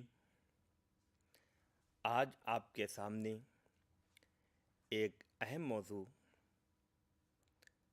ولی دکنی کی غزل گوئی پر گفتگو کریں گے۔ یقیناً آپ سب جانتے ہوں گے کہ ولی دکنی ہمارا وہ شاعر ہے جس کے ذریعے سے لوگوں کے اندر اردو غزل یعنی ریختہ گوئی کا شعور پیدا ہوا۔ اس کے دیوان کے ذریعے سے لوگوں کو ریختہ کی طرف مائل ہونے کا موقع ملا۔ جی ہاں، ولی دکنی یقیناً ان بنیاد گزاروں میں سے ہیں جن کا مرہون منت اردو غزل اس دور میں بھی تھی اور آج بھی ہیں۔ جی ناظرین کرام، ولی محمد دکنی اردو شاعری کے ایک عظیم شاعر ہیں۔ وہ بنیادی طور پر غزل کے شاعر ہیں۔ ان کی عظمت کا اندازہ اس سے لگایا جا سکتا ہے کہ اس زمانے میں ان کی مقبولیت کا شہرہ ہر طرف تھا۔ ان کے دیوان کو شمال و جنوب میں دھوم کی ان کے دیوان کے ذریعے سے دھوم پیدا ہو گئی تھی، یعنی اتنی شہرت ہوئی تھی۔ 18ویں صدی میں ان کے دیوان کے متعدد قلمی نسخے جو ہیں وہ منظر عام پہ آئے، اور اس سے قبل ان کے دیوان جو یہ شمال و جنوب میں مشہور ہونے کے کچھ اسباب تھے، اس پر بھی ہم گفتگو کریں گے، لیکن اس سے قبل ہم اس کا تاریخی پس منظر نہ بیان کر کے بلکہ اس کے سیاسی پس منظر کے حوالے سے روشنی ڈالیں گے۔ یعنی 18ویں صدی میں ان کے دیوان کی جو باضابطہ طور پہ اتنے ایڈیشن یعنی اتنے اس کے دیوان کے قلمی نسخے تیار کرائے گئے کہ اس سے ان کی مقبولیت کا اندازہ ہوتا ہے۔ شعراء نے ان کی شاعری سے بھرپور استفادہ کیا، بہت ہی زیادہ استفادہ کیا۔ ان کی غزلوں پر غزلیں بھی کہیں گئیں، ان کی غزلوں کی زمین کو شعراء نے استعمال کر کے طبع آزمائی کی، اور سبھی نے ان کی عظمت کا اعتراف بھی کیا۔ حاتم نے یہ بھی کہا کہ میں ریختہ میں ولی کو اپنا استاد مانتا ہوں۔ یعنی ولی دکنی کا یہ کمال تھا کہ ولی دکنی کے ذریعے سے لوگوں نے جو ہے غزل گوئی کی طرف بڑھے اور ریختہ میں یہ جو ہے غزل گوئی کا رجحان ان میں پیدا ہوا۔ حاتم نے تو یوں کہا کہ حاتم یہ فن شعر میں کچھ تو بھی کم نہیں، حاتم یہ فن شعر میں کچھ تو بھی کم نہیں، لیکن ولی ولی ہے سخن میں جہاں کے بیچ۔ آپ نے دیکھا کہ کس انداز میں حاتم نے ولی دکنی کی عظمت کو بیان کیا ہے، یعنی ولی دکنی کی استادی کو تسلیم کیا ہے، اور تسلیم ہی نہیں کیا ہے بلکہ مختلف انداز سے ان کی تعریف بھی کی ہے، اور اس بات کو واضح کیا ہے کہ اے ولی کہ ولی کا جو کم مقام ہے، ولی کا جو کہ یہ جو ہے ایک مرتبہ ہے، وہ یقیناً حاتم کے مقابل نہیں، یعنی حاتم جو ہیں وہ مقابلے میں اعلیٰ ہیں۔ تو اسی لیے انہوں نے کہا حاتم یہ فن شعر میں کچھ تو بھی کم نہیں، حاتم یہ فن شعر میں کچھ تو بھی کم نہیں، لیکن ولی ولی ہے، لیکن ولی ولی ہے سخن میں جہاں کے بیچ، یعنی دنیا کے بیچ میں ولی کا مقام بہت بلند ہے، بہت اعلیٰ ہے۔ حاتم نے اس طریقے سے تعریف کی۔ اب آگے چلتے ہیں سامعین، جب آگے چلتے ہیں تو ایک روایت کے مطابق شیخ سعد اللہ غلسن ایک بزرگ تھے، ان کی فرمائش پر انہوں نے باضابطہ طور پہ کیا کیا کہ ان کی تحریک سے اور ان کی ہدایت کے ذریعے سے وہ ریختہ کی طرف آئے۔ اصلاً اس سے قبل ریختہ گوئی میں شعر کہنا بالعموم معیوب سمجھا جاتا تھا، لیکن شیخ سعد اللہ غلسن کے کہنے کے بموجب ولی دکنی نے فارسی مضمون کو اپنی شاعری میں جذب کیا، یعنی غزل گوئی میں فارسی مضمون کو نظم کیا۔ اسی طریقے سے جس طریقے سے آبرو نے بھی ایک شعر کے حوالے سے کہا ہے کہ آبرو نے بھی ولی کی عظمت کو اس طرح بیان کیا ہے کہ آبرو شعر ہے تیرا اعجاز، آبرو شعر ہے تیرا اعجاز، پر ولی کا سخن قیامت ہے۔ یہاں پر بھی آبرو نے ولی کی عظمت کو بیان کیا ہے۔ آبرو شعر ہے تیرا اعجاز، پر ولی کا سخن قیامت ہے۔ اس طرح ہر زمانے کے شاعر نے ولی کی شاعری کا اعتراف کیا ہے۔ یہ حقیقت ہے کہ شمال ہند میں بالخصوص دہلی میں اردو غزل کا رواج ولی کے دیوان کی آمد سے ہوا، کیونکہ وہاں اس سے قبل ریختہ میں غزل گوئی کا رجحان عام نہیں تھا۔ یہ ولی کی دین ہے کہ ان کے دیوان کے زیر اثر دہلی میں غزل گوئی کی اولین جماعت پیدا ہوئی جو ریختہ یعنی اردو میں غزلیں کہنا شروع کیں۔ ان میں حاتم، آبرو، مضمون، شاکر ناجی، احسن، یکرنگ کے نام اہمیت کے حامل ہیں۔ رفتہ رفتہ انہی شعراء کی کاوشوں سے شمالی ہند میں اردو غزل گوئی کا بھی رجحان عام ہوا۔ اس طرح کہا جا سکتا ہے کہ ولی کا دیوان اردو غزل کے ارتقاء میں ایک تاریخی حیثیت رکھتا ہے۔ سامعین کرام، آپ نے دیکھا کہ اردو غزل کی روایت میں ولی کا کیا مقام ہے۔ ولی کا مقام وہی ہے جس طریقے بانیان کی طرح، یعنی دہلی میں اس وقت تک غزل گوئی کا رجحان عام نہیں تھا، اور دہلی میں اس وقت تک باضابطہ طور پہ جو ہے لوگ اردو میں یعنی ریختہ میں شاعری کرنا اپنے یہ جو ہے معیوب سمجھتے تھے، لیکن ولی کے کلام جب دیکھا گیا تو ولی کے کلام سے لوگوں کو اندازہ ہوا کہ نہیں، ریختہ میں بھی اچھا کلام کہا جا سکتا ہے، اور یہ اچھا کلام اسی وقت کہا جا سکتا ہے جب وہ ان مضامین کو جو مضامین اختراعی طور پر ہماری شاعری میں موجود ہیں ان کو اردو میں منتقل کیا جائے۔ یہ تحریک کس سے ملی؟ یہ تحریک ولی دکنی سے ملی۔ اب ہم آگے بڑھتے ہیں تو دیکھتے ہیں کہ فارسی کے ایک روایت کے مطابق شیخ سعد اللہ غلسن، جیسا کہ ابھی میں نے ذکر کیا تھا کہ ایک روایت کے مطابق شیخ سعد اللہ غلسن کی ہدایت پر ولی نے ریختہ میں شاعری شروع کی، اور مضامین فارسی کو بہت احسن طریقے سے اردو غزل میں منتقل کیا۔ ولی کے کلام کی اہم خوبی زبان اور تعمیر زبان کی وضاحت ہے، یعنی وہ زباندانی پہ مہارت رکھتے ہیں، اور اپنی زباندانی کی مہارت کی وجہ سے انہوں نے وہ کر دکھایا جو اس دور میں ممکن نہیں تھا۔ یہ ولی کا ہی امتیاز ہے۔ تو انہوں نے زبان اور تعمیر زبان کے مخصوص اہتمام سے انہوں نے غزلوں میں اعجاز پیدا کیا۔ ولی کی علمی استعداد بہت اعلیٰ تھی، ان کے کلام میں ولی کی استعداد بہت اعلیٰ تھی، ان کے کلام میں ایک سود و گزاز تھا، صوفیانہ مضامین تھے، قرآنی آیات اور احادیث کی تلمیحیں بہت کثرت سے ان کے ہاں ملتی ہیں، اور اگر دیکھا جائے تو ولی کی علمی استعداد سے انہوں نے اپنی غزلوں میں بہت فائدہ اٹھایا، ایک مخصوص سود و گزاز کے ذریعے سے غزلوں میں چاشنی پیدا کی، جس کی وجہ سے ان کی شاعری میں اس کا عمل دخل بہت زیادہ نظر آتا ہے. ان کے کلام کا خاصا ہی حصہ فارسی شاعری سے بہت قریب ہے.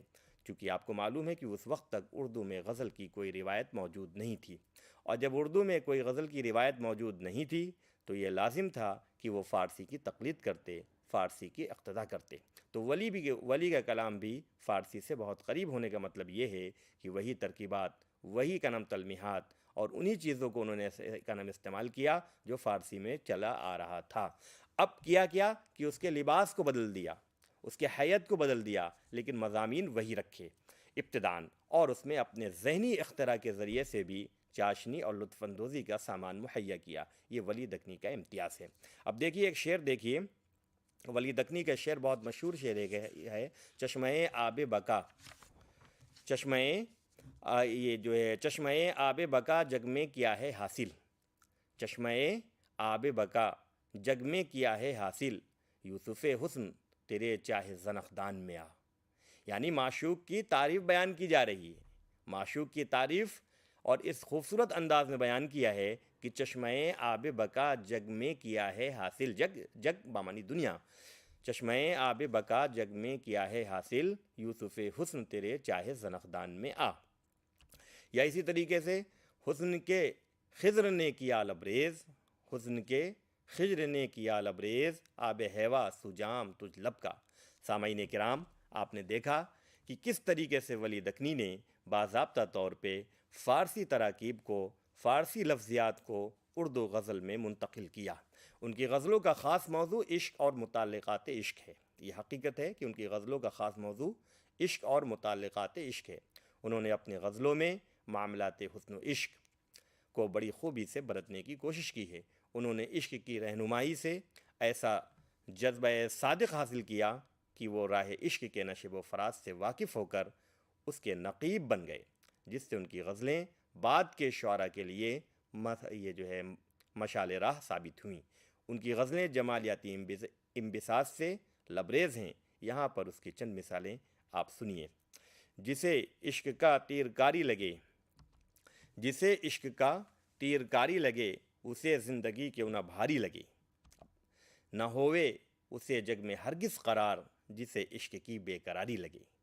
نہ ہوئے اسے جگ میں ہرگز قرار، جسے عشق کی بے قراری لگے، ولی کو کہیں تو اگر یک بچن، رقیبہ کے دل میں کٹاری لگے.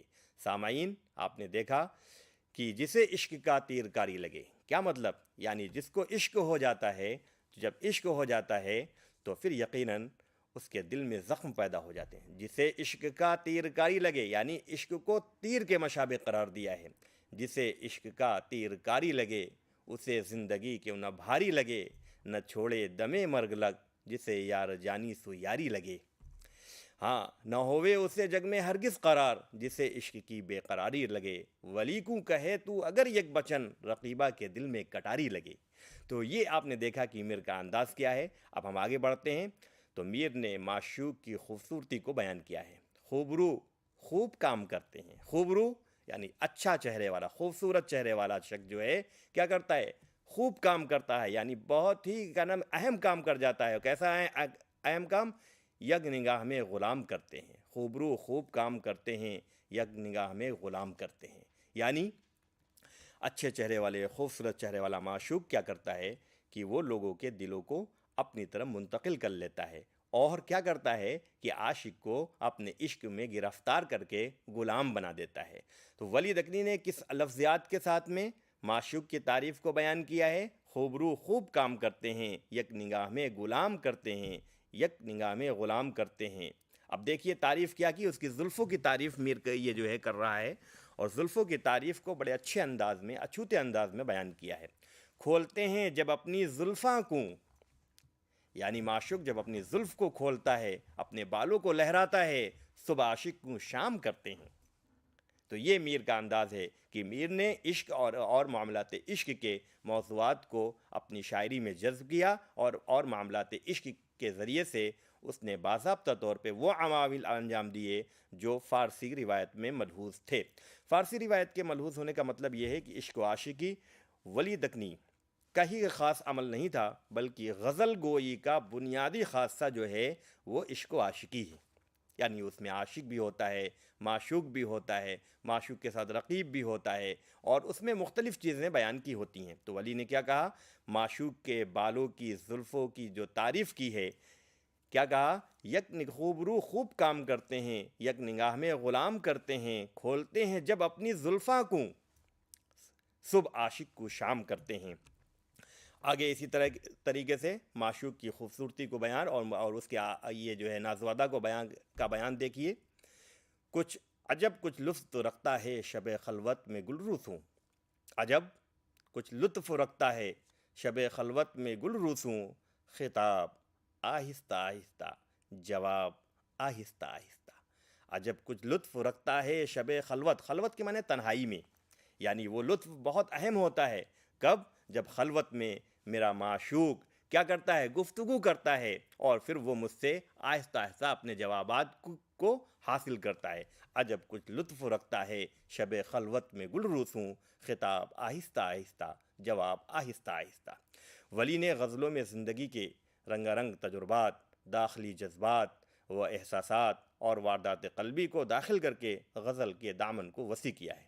فارسی سے لے کر اردو میں معشوق کا سراپا نظم کرنا ہر شاعر کا پسندیدہ عمل رہا ہے۔ ولی نے بھی اسے بلندی تک پہنچایا ہے، لیکن اس میں آداب و لحاظ کا خاص خیال رکھا ہے۔ عشق مجازی کے تمام پہلوؤں میں سنجیدگی، شائستگی اور لطافت کو ہاتھ سے جانے نہیں دیا ہے، اور نہ ہی بلحوثی داخل ہونے دی ہے، بلکہ پاکیزہ احساس بدرجہ عدم موجود ہے۔ چند شعر دیکھیے۔ تجھ لب کی صفت لالے بدخشاں سو کہوں گا، تجھ لب کی صفت لالے بدخشاں سو کہوں گا، جادو ہے تیرے نین غزالہ سو کہوں گا۔ اب دیکھیے کیسی تعریف کر رہا ہے، یعنی اے معشوق تیرے جو لب ہیں، تیرے جو ہونٹ ہیں، اس کی تعریف میں کیسے کروں؟ یعنی اس کی شکایت، اس کی صفت تو ہم لال بدخشاں سے کر سکتے ہیں۔ جادو ہیں تیرے نین غزالہ سو کہوں گا۔ دیکھیے اردو غزل کی روایت میں، ناظرین کرام، اردو غزل کی روایت میں باضابطہ طور پہ آنکھوں کو بہت ہی زیادہ غزل میں پیش کیا گیا ہے۔ فارسی روایت میں بھی ہے اور اردو میں بھی، یعنی معشوق کی آنکھوں کے ذریعے سے جو اثرات نمایاں ہوتے ہیں، اور آنکھ ہی وہ ذریعہ ہے جس کے ذریعے سے عشق پیدا ہوتا ہے۔ عشق پیدا ہوتا ہے آنکھ کے ذریعے سے۔ یک نظر نے نظر سے ملاقات کی، نظر نے نظر سے ملاقات کی، رہے دونوں خاموش مگر بات کی۔ تو نظروں سے بھی بات ہوتی ہے، یعنی تجھ لب کی صفت لال بدخشاں سو کہوں گا، جادو ہیں تیرے نین غزالہ سو کہوں گا۔ نین کی یہاں آنکھوں کی تعریف بیان ہو رہی ہے۔ آگے دیکھیے میر کس انداز میں معشوق کے حوالے سے معشوق کی خوبیوں کو بیان کرتا ہے۔ مجھ پر نہ کرو ظلم تم اے لیلے خوباں، مجھ پر نہ کرو ظلم تم اے لیلے خوباں، مجنوں ہوں تیرے غم کو، مجنوں ہوں تیرے غم کو بیاباں سے کہوں گا۔ مجھ پر نہ کرو ظلم تم اے لیلے خوباں، مجنوں ہوں تیرے غم کو بیاباں سے کہوں گا۔ اب دیکھیے ایک بہت نادر مضمون کو انہوں نے باندھا ہے، کیا کہ مجنوں ہوں، تیری شکایت کروں گا۔ کس سے کروں گا؟ باضابطہ طور پہ انہوں نے بیابان کا لفظ استعمال کیا ہے۔ سامعین کرام آپ جانتے ہوں گے، ناظرین آپ نے سنا ہوگا کہ مجنوں کا گھر جو تھا وہ کہاں تھا؟ بیاباں، یعنی جنگل میں تھا۔ تو وہ کہہ رہا ہے کہ میں مجنوں ہوں، میں بیابان میں جا کے اپنے معشوق کی شکایت کروں گا، یعنی اے لیلے خوباں، اے لیلے خوباں مجھ پر نہ کرو مجھ پر نہ کرو ظلم تم اے لیلے، مجھ پر نہ کرو ظلم اے لیلے خوباں، مجنوں ہوں تیرے غم کو بیاباں سے کہوں گا۔ اب آگے دیکھیے، اداؤ ناز سوں آتا ہے وہ روشن جمی گھر سوں، اداؤ ناز سوں وہ روشن جمی گھر سوں، اداؤ ناز سوں آتا ہے وہ روشن جمی گھر سوں، کہ جو مشرق سے نکلے آفتاب آہستہ آہستہ۔ کیا کہہ رہے ہیں کہ میرا معشوق روشن زمین والا، روشن پیشانی رکھنے والا، روشن ماتھے والا جو ہے، جب اپنے گھر سے نکلتا ہے تو اسی طرح ایسے کا نام یہ اپنے نازوادہ سے نکلتا ہے، اس نازوادہ سے نکلتا ہے کہ ایسا معلوم ہوتا ہے جیسے سورج پورب سے آہستہ آہستہ آہستہ آہستہ اوپر کو اٹھ رہا ہے، یعنی آ رہا ہے۔ اب دیکھا کس طریقے سے انہوں نے تشبیہ دی ہے معشوق کے ناز و ادا کو۔ یہ ولی دکنی کا کمال ہے کہ ولی دکنی باضابطہ طور پہ امیج بناتے ہیں، جو ایک تصویر بناتے ہیں، وہ تصویر ان کے ہاں پیکر تراشی جو معشوق کی ابھارتے ہیں وہ غضب کی ہوتی ہے. ادا و ناز سوں آتا ہے وہ روشن جبی گھر سوں کہ جو مشرق سے نکلے آفتاب آہستہ آہستہ. ولی واردات قلبی اور حسن و جمال کے بنیادی شاعر ہیں. سامعین کرام، ولی واردات قلبی اور حسن و جمال کے اوصاف کے نہایت سلیس اور سادہ الفاظ میں وہ بیان کر جاتے ہیں، سادہ انداز میں بیان کرتے ہیں. دراصل وہ مجاز کے پردے میں حقیقت کے سربستہ راز کو کھولتے ہیں. ان کے یہاں مجاز حقیقت علیحدہ علیحدہ ہونے کے باوجود ایک دوسرے میں سموئے ہوئے ہیں. ولی کا محبوب تہذیبی روایت کا حامل بھی ہے اور نہیں بھی، اس لیے انہوں نے بعض غزلوں میں فارسی روایت کے برعکس اپنے محبوب کے لیے مؤنث کا صیغہ، مؤنث یعنی استری لنگ، مؤنث کا صیغہ نظم کیا ہے. مثلاً دو شعر دیکھیے مثال کے طور پر. اس رین اندھیری میں مت بھول پڑھوں تجھ سے، اس رین اندھیری میں مت بھول پڑھوں تجھ سے، ٹک پاؤں کے جھانجھر کی جھنکار سناتی جا. اسی طریقے سے تجھ گھر کی طرف سندر آتا ہے ولی دائم، تجھ گھر کی طرف سندر آتا ہے ولی دائم، مشتاق درشن کا ہے ٹک درشن دکھاتی جا. سامعین کرام، آپ نے دیکھا کہ ہمارے غزل کی روایت میں معشوق مذکر ہے یا مؤنث، اس کا علم ہمیں نہیں ہوتا ہے. پوری غزل کی روایت کو جب آپ دیکھیں گے تو ہمیشہ ہماری اردو غزل کی روایت میں معشوق مذکر استعمال ہوا ہے. ہاں، گیتوں میں جو ہے معشوق پتہ چلتا ہے کہ وہ میل نہیں بلکہ فیمیل ہے، جبکہ اردو غزل کی روایت میں ہمیشہ معشوق میل کے صیغے میں استعمال ہوا ہے، یعنی صیغہ تذکیر میں استعمال ہوا ہے. ولی وہ شاعر ہیں جنہوں نے باضابطہ طور پہ اپنی بعض غزلوں میں معشوق کو صیغہ مؤنث میں استعمال کیا ہے، جیسا کہ ابھی شعر سے آپ نے سنا. اب آگے چلتے ہیں.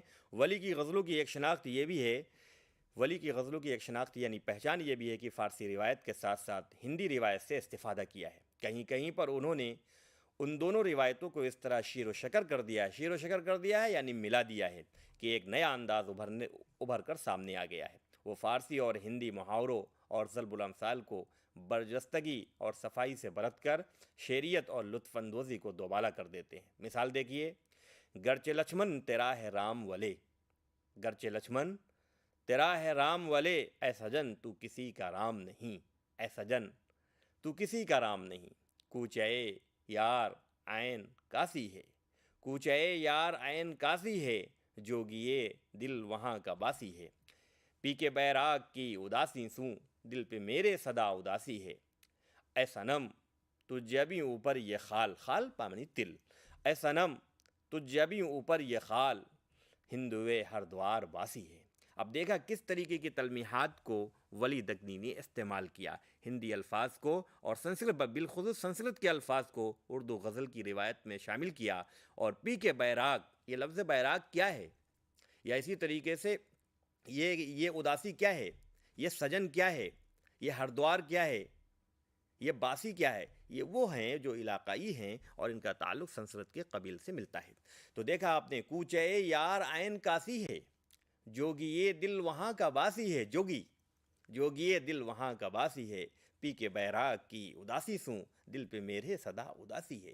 یہ میر کا یہ ولی دکنی کا امتیاز ہے کہ ولی دکنی نے باضابطہ طور پہ اردو غزل میں ہندی الفاظ کو اس طریقے سے کا نام یہ کھپایا ہے اور اس انداز سے اس میں پیوست کیا ہے کہ وہ اپنی انفرادیت اور ایک نیا ہی رنگ پیدا کرتا ہے. غزل میں ولی کی استعمال ہونے والی زبان پر، یہ یقیناً غزل میں ولی کی استعمال ہونے والی زبان پر دکنی، گجری، ہندوی اور دوسری علاقائی زبانوں بولیوں کے اثرات نمایاں ہیں.